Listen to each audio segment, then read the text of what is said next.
आज हम आपको भादो मास की शुक्ल पक्ष की चतुर्थी को किए जाने वाले गणेश चतुर्थी के व्रत की कथा सुनाते हैं। एक समय की बात है, धन के देवता कुबेर को अपने धन पर बहुत अभिमान हो जाता है। वो सोचते हैं, मैं दुनिया में सबसे ज्यादा धनवान हूँ, मुझे अपने धन का प्रदर्शन करना चाहिए। ऐसा सोचकर उन्हें ख्याल आता है, मेरे जितना धनवान तो कोई नहीं है, क्यों न मैं देवताओं को एक एक दिन अपने महल में भोजन का निमंत्रण दूं और सबको अपना धन वैभव दिखाऊं।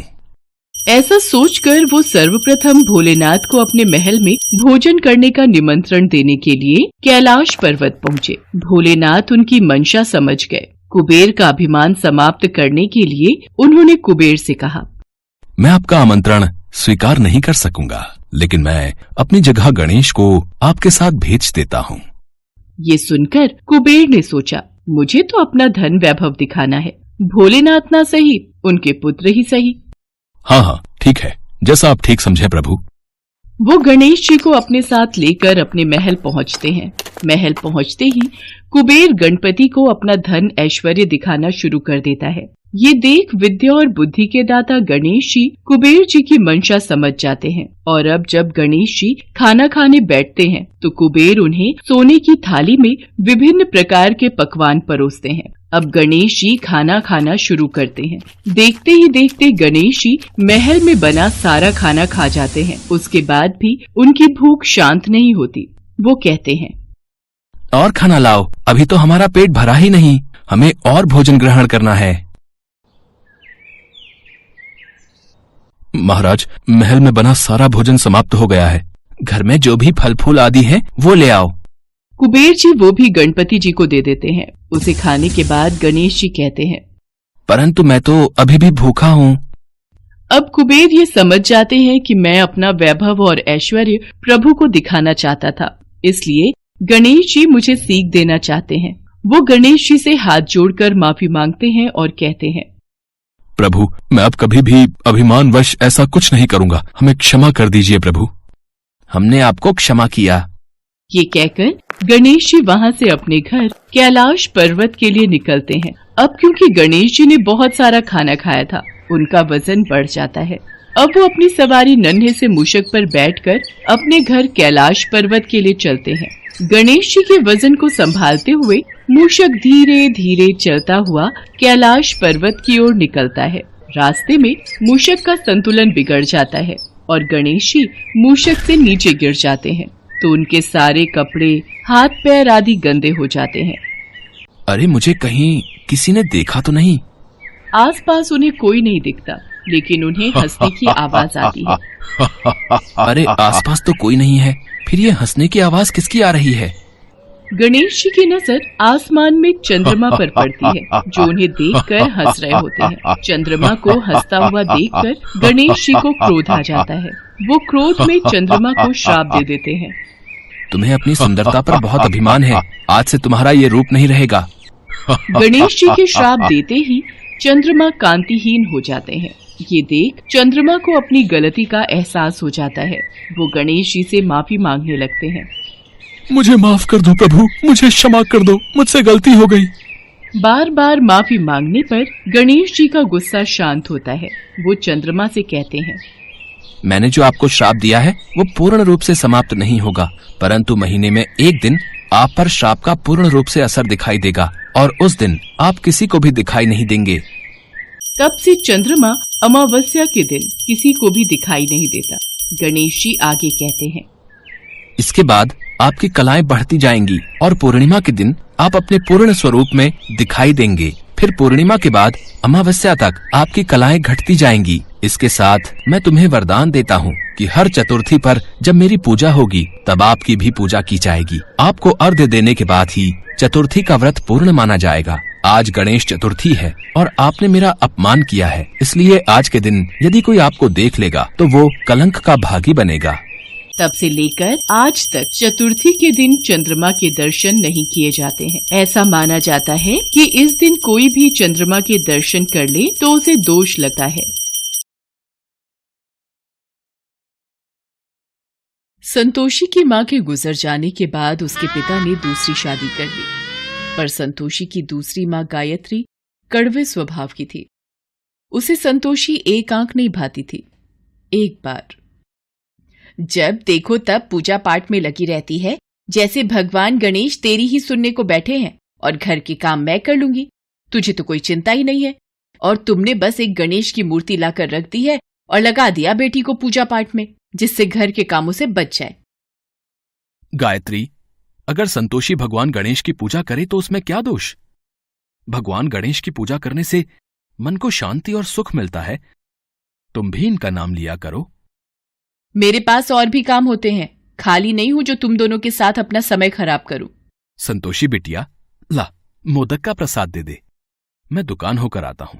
ये लो बाबा, मोदक का प्रसाद। संतोषी भगवान गणेश की बहुत पूजा करती थी और जब कभी वो दुखी होती तो उन्हीं से अपना हाल कहती। हे गणेश जी, माँ मुझसे इतना बुरा व्यवहार क्यों करती हैं? वो पूनम से तो बहुत प्यार से बात करती हैं, पर मुझे डांटती रहती हैं। पूनम गायत्री की अपनी बेटी थी और संतोषी सौतेली। ये भेदभाव हमेशा से ही गायत्री दोनों में करती थी।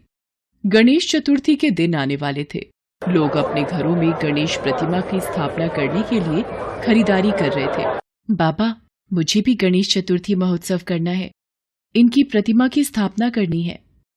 ठीक है संतोषी, तुम मेरे साथ बाजार चलकर प्रतिमा ले आना, ठीक है?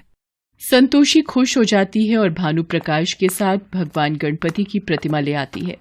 अगले दिन, ये देखो बाबा, भगवान गणेश की प्रतिमा कितनी सुंदर है। हाँ बेटिया, प्रतिमा सच में बहुत सुंदर है। अब 10 दिन तक इनकी खूब सेवा करना, फिर हम धूमधाम से गणपति विसर्जन को जाएंगे। बाबा, मैं भी चलूंगी गणपति विसर्जन में। कोई जरूरत नहीं है किसी विसर्जन में जाने की, ना मैं जाऊंगी ना तू। मैं भी देखती हूं तू गणपति विसर्जन कैसे करती है। संतोषी भगवान गणेश की प्रतिमा को भोग लगाती और पूजा आरती करके भोजन ग्रहण करती। एक सुबह, गणपति की प्रतिमा कहाँ गई? बाबा, मेरे गणेश की प्रतिमा यहाँ नहीं है, स्थान खाली है। बाबा, मेरे गजानन कहाँ गए? रो मत संतोषी, ऐसे प्रतिमा कहीं नहीं जाएगी। रुक, मैं देखता हूं। गायत्री, पूनम ने यहां गणेश जी की प्रतिमा रखी थी, पर अब नहीं है। मुझे क्या पता कहाँ गई, मैं ये सब देखती रही तो हो गए काम। बाबा, अब कल हम किसका विसर्जन करेंगे? बाबा, लगता है मेरे से कोई अपराध हुआ है जो गणपति नाराज होकर चले गए। लौट आओ भगवान, मेरे से यूं रूठ कर मत जाओ। संतोषी बहुत रोती है। भूखी प्यासी वो वहीं बैठी रहती है। भानु प्रकाश उसे बहुत उठाने की कोशिश करता है, पर वो उस स्थान से उठने के लिए मना कर देती है। तभी उसे स्वप्न आता है। संतोषी, मुझे भी प्रसाद का मोदक और लड्डू दो ना। रुको चूहे महाराज, मैं आपको मोदक भी दूंगी और लड्डू भी। ये लो, पेट भर कर खाओ। अरे, ये प्रसाद कहाँ लेकर भाग रहे हो? रुको। अरे, ये तो उस बगीचे में जा रहा है। संतोषी का सपना टूट जाता है। वो बगीचे की ओर जाती है और मिट्टी खोदने लगती है। संतोषी, क्या हुआ बेटी? वहां मिट्टी क्यों खोद रही हो? बाबा, चूहा प्रसाद के मोदक और लड्डू लेकर यहाँ मिट्टी में चला गया, उसे निकाल रही हूँ।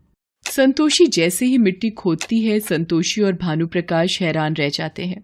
बाबा, गणेश जी की प्रतिमा मिल गई, देखो। गणेश जी की प्रतिमा यहाँ बगीचे में कैसे?